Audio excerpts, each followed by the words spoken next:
Okay, so today we're going to talk about continuity and some theorems, just to review those. We really care a lot about whether functions are continuous. We talked about that with limits a little bit, but this is kind of my little summary of what you need to know about continuity. Remember that a continuous function is one you could graph without ever lifting your pencils up. It has no holes, no jumps, no breaks, no asymptotes. If a function reaches its intended height at a particular x value, then it's continuous there. That means if it has a y value for the x value that you're plugging in, then it is continuous. If a function is undefined but still possesses a limit at a given x value, then there's a point of discontinuity. We say that's a removable discontinuity. That would be like a hole in the graph like this. If you had a hole in the graph, but it keeps going. Remember, we defined that a removable discontinuity is a discontinuity that you could fill in with one little hole, like one dot would fill it in and make it continuous. It's not a jump, it's not a break, it's not an asymptote. That is non-removable discontinuity, which is the last thing here. Infinite discontinuity is caused by a vertical asymptote. Jump discontinuity is caused by a break in the function, and both of those are examples of non-removable asymptotes. Jump discontinuity would be like this. Like if you have this, and then it jumps up here, right? It jumps up. If it's a vertical asymptote, then that's a infinite discontinuity. You don't really need to know all those, but you probably should know the difference between removable and non-removable. So we have this AP workbook that I don't really make you buy anymore, but I do have copies for you of this page. So page 86, 87, numbers 1 through 6, there's a handout for you. I want you to spend maybe like 10 minutes working on this at most if we need it. And I just want you to pause the video, and then when we're ready to go over this, no more than 10 minutes, unpause the video so we can talk about it. And just so you know, you're going to do the additional practice one starting, it's on page 86, additional practice numbers 1 through 6. So unpause this when you are ready to move on.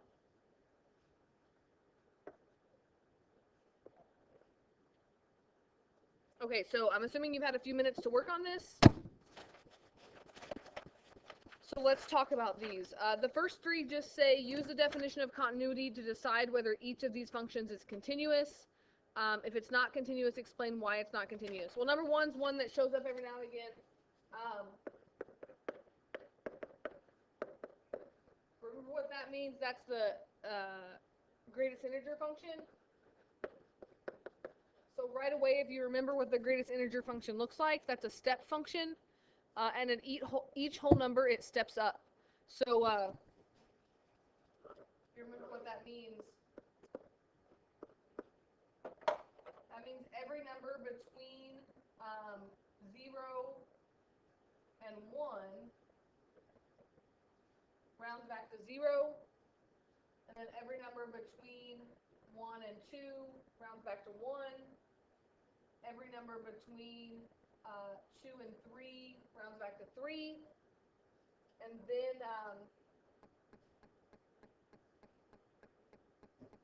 it would go up and continue like this, which means at x equals 3, you should see that there's a problem here because there's a jump in that graph. So is it continuous? No, it has a jump discontinuity.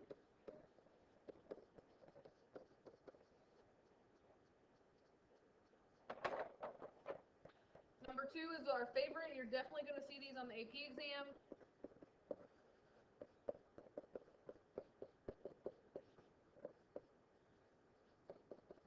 We want to know, is that continuous at 0? We should be pretty good at this. We talked about this with limits yesterday. You got to check to see, is it the same?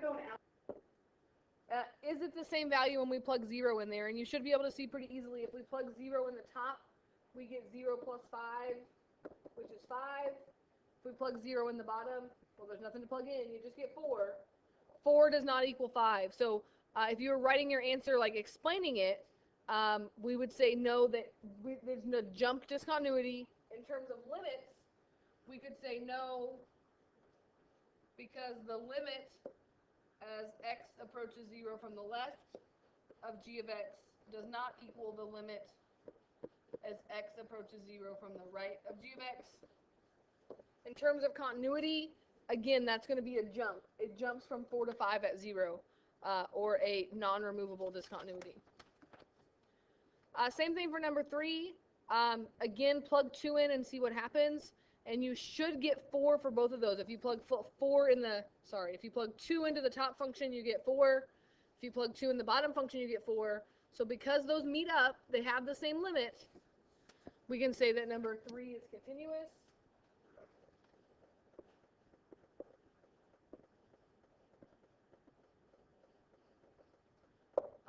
Number 4,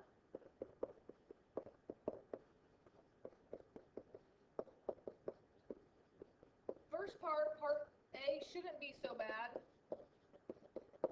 because they just give you some values for A and B and ask you, is that continuous? Again, you're just looking to see where they meet up. So they tell you if A equals 3 and B equals 2, is that continuous? Well, if A equals 3, you get 3x squared, and B equals 2, you get 2x. Check to see at 3 if that works. Well, if I plug 3 in the top, I'm just going to get 0 plus 1, which is 1. If I plug 3 in the bottom, I'm going to get 3 times 9 plus 2 times 3. Well, that's definitely not 1, right? That's like 27 plus 6, which is what, 33? I don't know. I'm just going to put not equal to 1. So for part A, is it continuous? No, because they do not meet up at x equals 3. There's a jump at x equals 3. The limit as x approaches 3 from the left doesn't equal the limit as x approaches 3 from the right. Something like that. Part B, something I've seen on AP tests. Describe all values where this is continuous. So what do we know that continuous functions have to do? They have to meet up at that point at piecewise functions. So at x equals 3, do you agree that both of these pieces need to be equal to each other? So I could say the absolute value of x minus 3 plus 1 needs to equal ax squared plus bx. And remember, I want to know that at x equals 3. So I can plug 3 in there. And 3 minus 3 is really just going to give me 0 plus 1 equals 3 squared times a would be 9a plus 3b. And you can't actually tell me what A and B are because I don't know. They could be multiple things. But you just want to give the ratio there. So you could leave this as your answer. You could solve for A or B. I think the answer book for this one actually solves for B, and they say, well, that would be 1 minus 9a equals 3b, or b equals 1 minus 9a over 3. Right? As long as you have some version of that, of being able to simplify it, knowing that you can set them equal to each other. To be continuous, they have to meet up at that point, and so that's how you can set that up. Number 5, which of the following functions are continuous for all real numbers of x? This is knowing these functions. Number 1, the absolute value of x. Is that a continuous function? Yes, it has a sharp point, but that still means it's continuous, right? So number 1 is true. What about tangent of x? Is tangent a continuous function? Well, if you think about tangent, tangent is undefined at certain places. Tangent is sine over cosine. If you think about the graph of tangent, you probably don't remember what it looks like, but it looks something like this.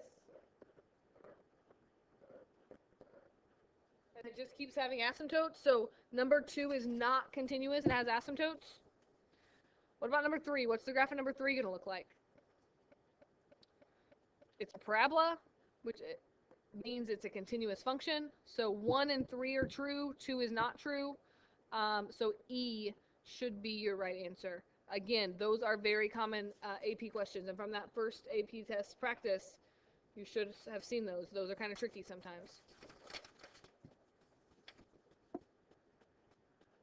Number 6 is extra tricky. because they give you this really big function here.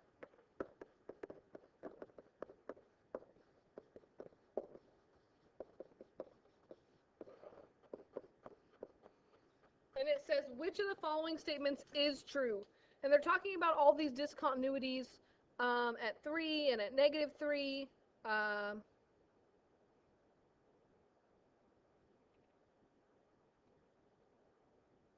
A really common answer here would be to say, well, I can factor the bottom, and that would factor into x minus 3 and x plus 3. And since those are in the denominator, that must mean they're asymptotes. So I'm going to pick D because that means there's asymptotes at 3 and -3.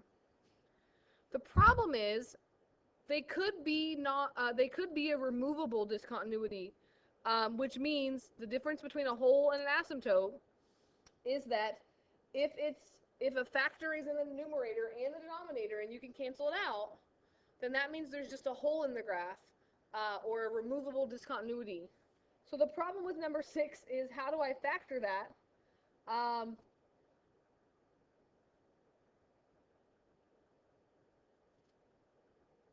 And the answer is, it's kind of tough. You can't factor it. What you can do is you could do some synthetic division. I'm trying to see, is x minus 3 a factor of the numerator, or is x plus 3? So I could try to synthetically divide it. And do you remember what happens when you synthetically divide? If it is a factor, what do you get left over? 0 as your remainder. So I just tried, if x minus 3 was a factor, that means I could divide out 3. And I'm going to take those coefficients. You could do long division if you want, but I think synthetic division is a better choice.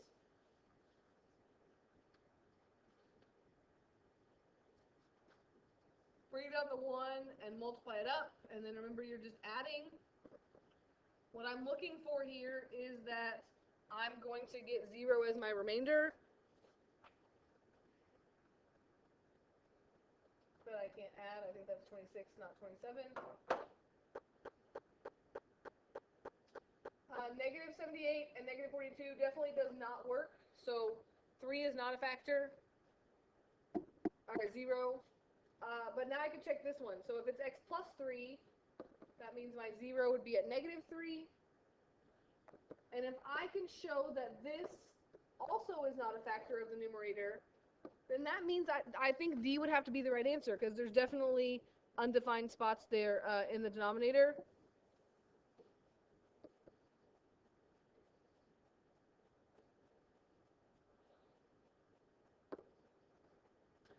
But look what happens. We get a remainder of 0, which means that this 3 is a factor of the numerator. And so that means the top factors into x plus 3 times what's left over here. Remember, you go 1 less than that, so that's x squared minus 5x minus 14. Doesn't even really matter what that is. But the point is, I can factor out an x plus 3. I can cancel it out, which means that -3 is not an asymptote, which means D is not true. It also shows me that crossing out a factor in the numerator and the denominator is the definition of where a hole comes from, or a removable discontinuity. So I didn't even really check the other ones. A has to be the right answer because A is true. I could cancel out that x plus 3, which means it has a removable discontinuity. So these AP type questions are definitely hard. They definitely expect that you can do some algebra and that you remember this stuff. Okay, so you're going to see stuff with continuity. My advice to you is, when you get your graded practice test back, to go through and look at those questions.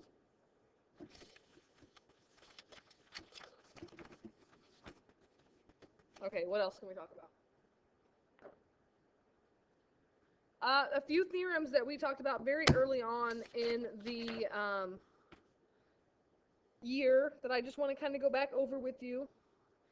Every now and again, there's a multiple choice question that they just ask you, like, which one of these is true, and they're just like the summary of a theorem. Every now and again, you need to use a theorem on a free response question, so I just want to kind of go over them with you. It says, if a function f of x is continuous on the closed interval ab, then for every real number d between f of a and f of b, there exists a c between a and b such that f of c equals d. And people always get really confused by these theorems. So I have this lovely book called The Idiot's Guide to Calculus, and that's no offense meant on that. It's just a very nice calculus book put in very easy to understand terms. So what I have for you is a handout. It's just one page. Well, it's stapled, but right now you just need to read the first page that says Intermediate Value Theorem, and it kind of describes what the Intermediate Value Theorem does. And then there's a problem at the bottom that says you've got problems. Problem number 4, I want you to do that. So take a few minutes, read through that, see if it makes sense to you, and then do problem 4. So again, pause the video, and hopefully this shouldn't take more than about 5 minutes, and then unpause the video, and I will go over this.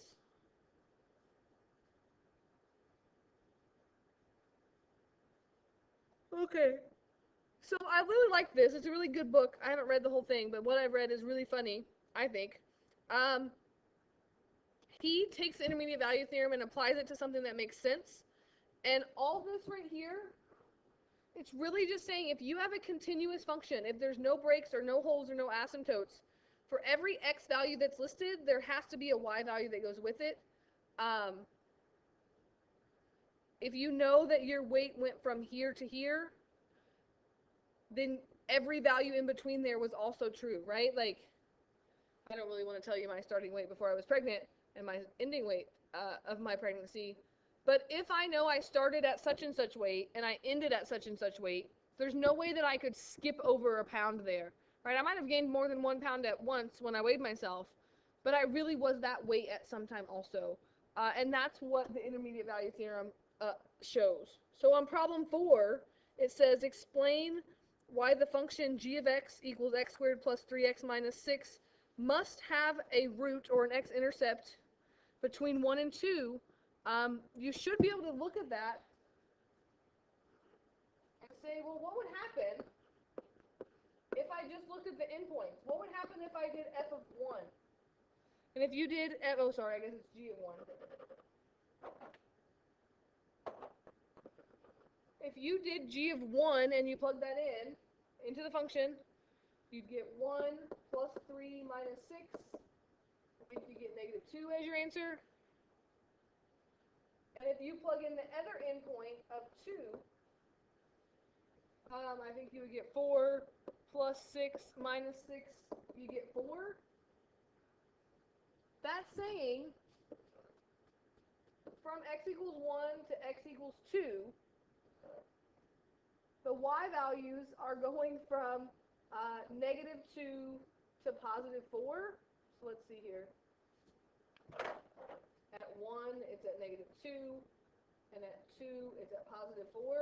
We don't know what's happening. We don't know if it's a straight line like this, or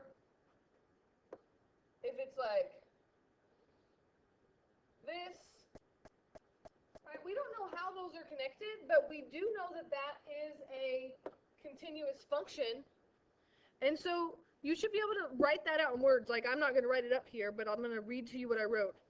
I said, because g of x is a continuous function on the closed interval from 1 to 2,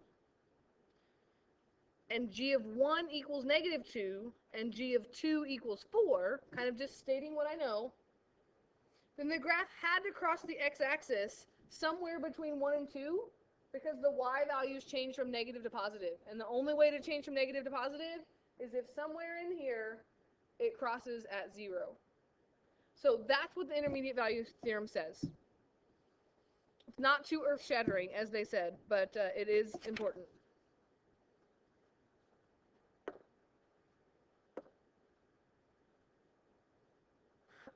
Extreme value theorem, I think more important than the intermediate value theorem, because it has to do with max and mins. And it says, if a function is continuous on the closed interval from a to b, then f of x has an absolute maximum and an absolute minimum.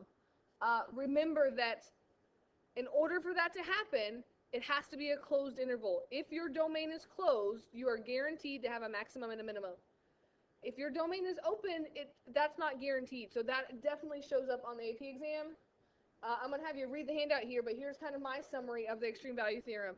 Remember that the only place that your max and min can occur is either at the endpoints, at the points where it stops, or at a critical point where the derivative equals 0.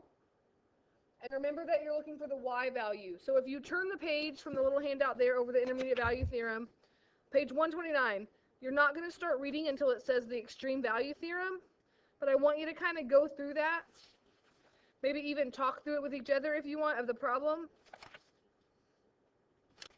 And then if you turn to the very back page, there's another you've got problems before the determining concavity, and you're going to stop reading there. We're not talking about concavity today. So again, take a few minutes and read this, and then I'm going to go over the problem at the end when you're done. So pause this until you're ready.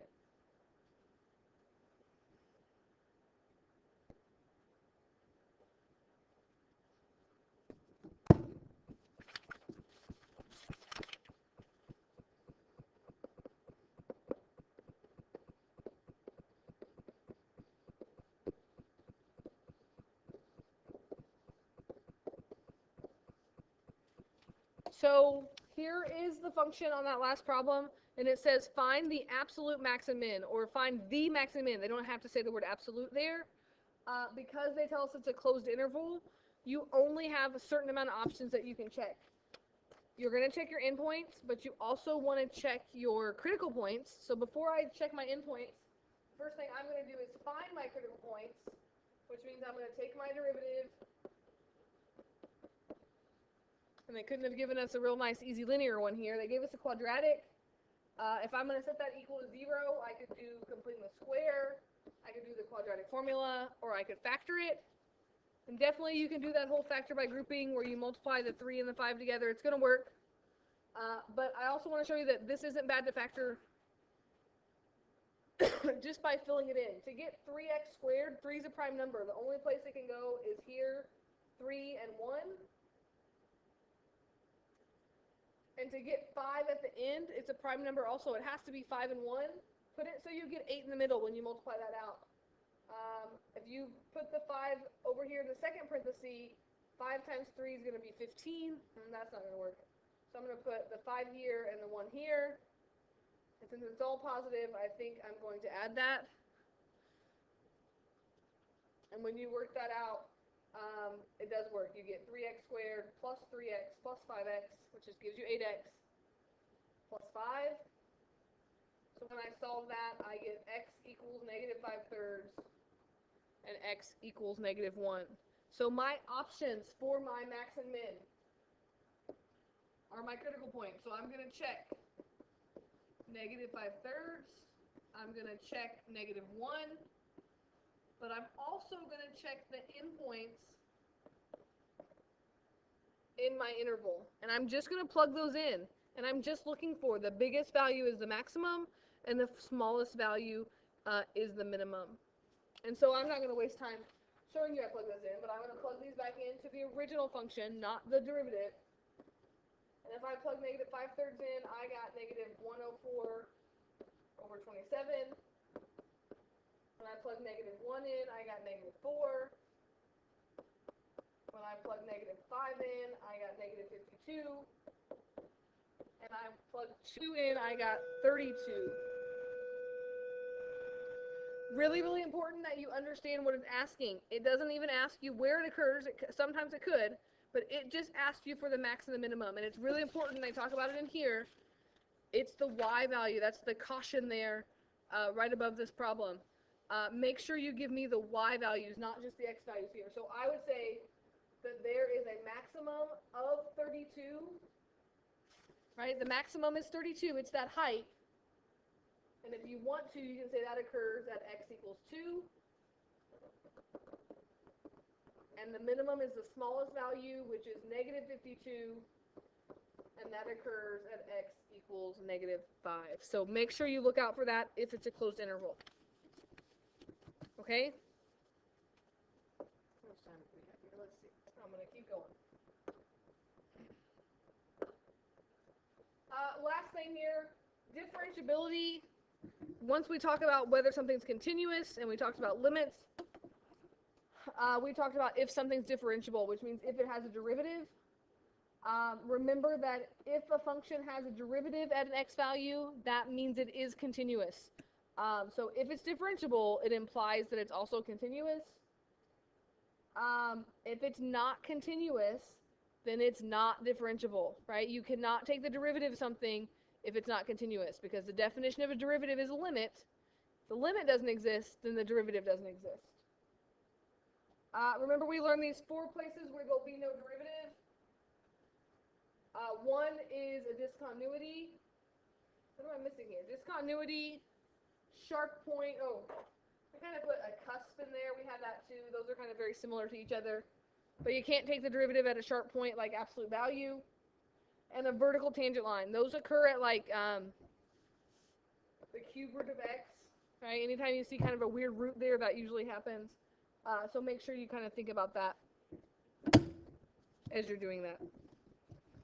Again, something that's going to definitely show up on the test. What else do I have for you? Derivatives. Again, I'm going to just kind of rush through this. These are things that hopefully will help you on the next practice test that we take. Remember that the definition of a derivative is just kind of like a slope formula. We're looking at what happens as h is getting smaller and smaller and smaller, or what's happening as that secant line is getting closer and closer to being the tangent line. Will there be a point on your test that you have to use the definition of a derivative? No. But I can almost guarantee that there might be a question that they ask you to figure out this, and they want you to just use the shortcuts, but they want you to recognize that this is a derivative. And we're going to see some of these on some practice tests, and I can show you which ones those are. But remember that that is the definition of a derivative. So if you see that, it means a derivative. Also, other words that mean the derivative: the slope of a tangent line to a curve. Right? So if it says write a tangent line, that means you're doing a derivative. If it says find the slope of the tangent line, it means you're doing a derivative. So these are keywords that you need to know. And other words, instantaneous rate of change. If they ask you for the instantaneous rate of change, that's the exact same thing as asking you for the derivative at that specific point. But if they ask you for the average rate of change, that's really just slope. That's like if you know the 2 points, like from A to B, and you want to know the average rate of change, that's just f of B minus f of A over B minus A.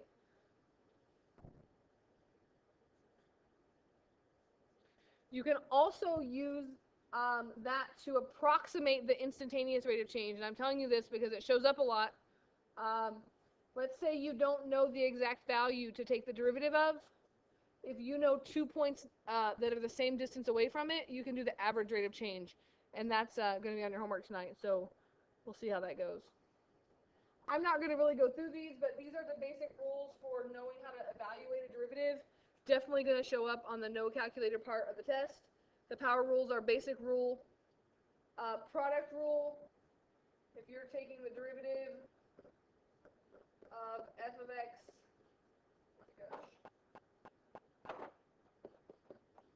times g of x, remember that that's f prime of x times g of x plus f of x times g prime of x, the derivative of the first times the second, plus the derivative of the second times the first. Quotient rule, you're probably going to need to know that also. Remember that's take the derivative of the top function.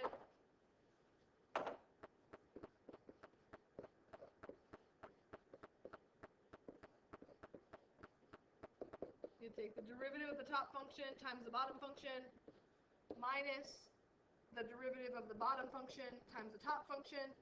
Order matters here because we're subtracting all over the bottom function squared, not the derivative of it.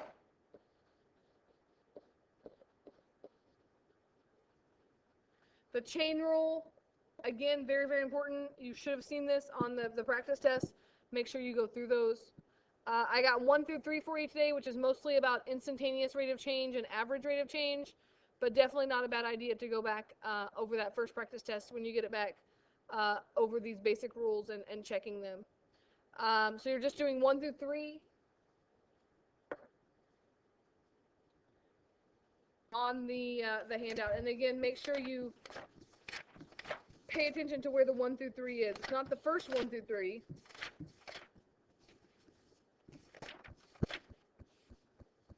Right, it starts at the additional practice. So 3 problems there, 1, 2, 3, and that's what you're doing today.